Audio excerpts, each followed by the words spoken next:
This strange topic of self-love is coming because we're not used to it. It's coming because it seems selfish 10, 15, 20 years ago to draw a bath.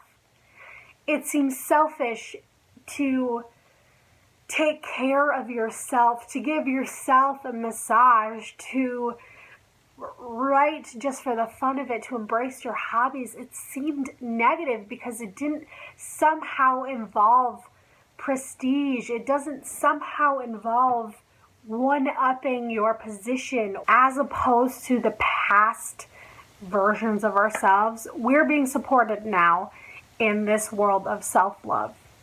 Now, there are always going to be reflections, always, always, always. Even 100 years in the future, when we have a lot more people that are on board with social issues and things of that nature, there are going to be people that reflect negatively, just to show you your contrast. Everyone has insecurities, and everyone has things that they need to break. Everyone has problems that have come from a subconscious level. Everyone has these issues. And all of us, on some level, have felt unworthy of some kind of love. I don't care if it's from the outside or from the inside. As above, so below.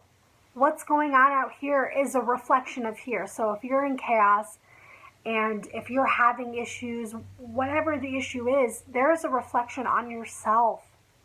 There's nothing wrong with you. There's nothing that you don't deserve.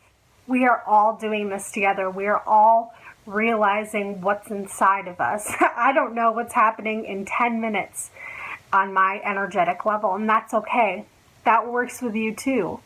Don't expect anything to happen. Just have the intention and really work at it. Really work at loving yourself on an everyday level. Take compliments.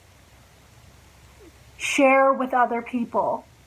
Who cares if someone criticizes you? Who gives a fuck if someone doesn't like what you're doing?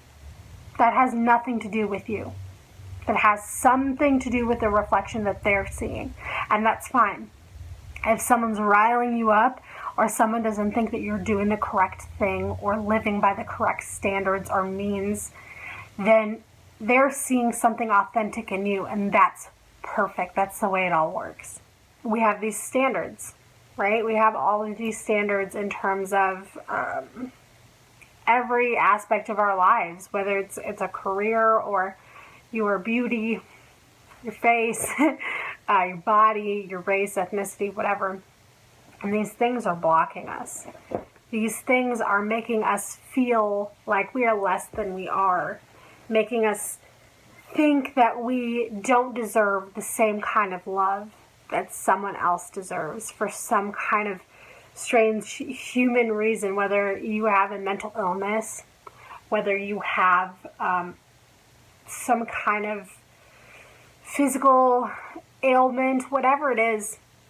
These issues are all coming from somewhere, and they're not coming from externally. They're coming from the aspect of you beating yourself up over these small things. There is no difference between you and me. There is no barrier.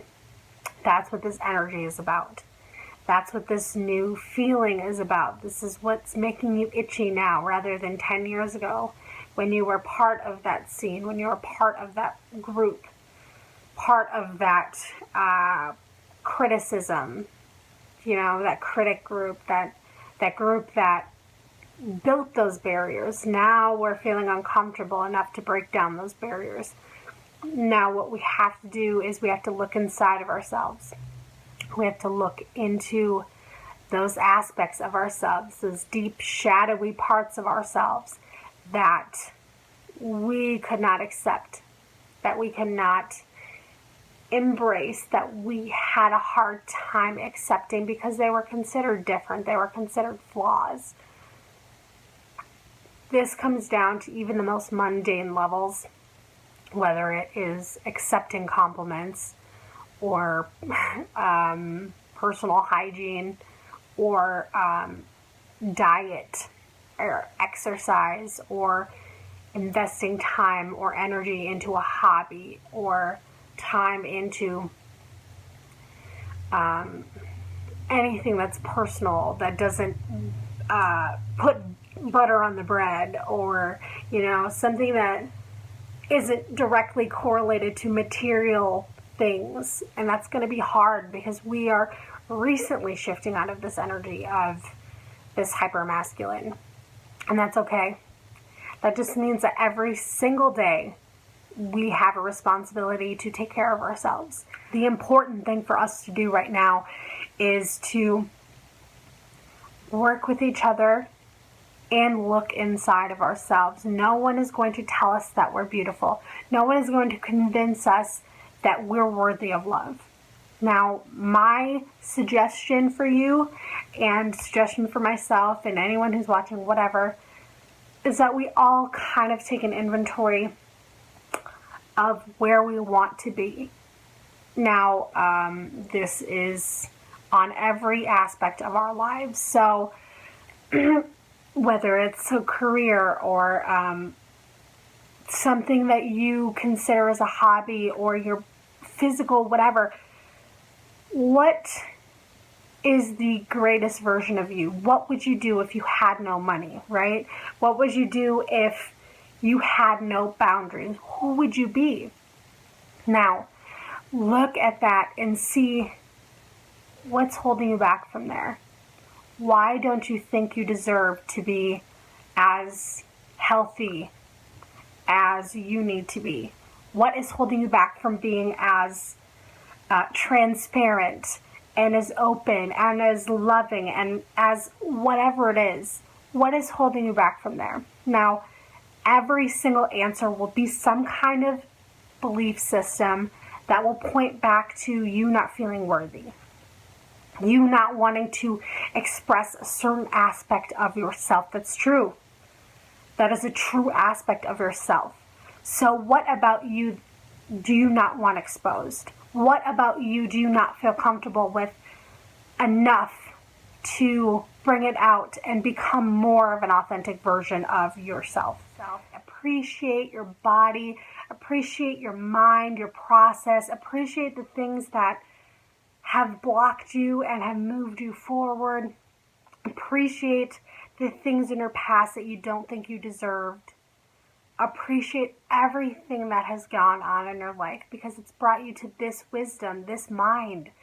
This experience has been created by whatever has happened in the past. All the things that you've blocked off, all the poor experiences that you've experienced has brought you here. So that makes it perfect. That makes everything perfect that you've ever experienced. So it's time to move forward, and it's time to notice that perfection in yourself and take advantage of that. Take advantage of the perfection in yourself and do whatever the fuck you want.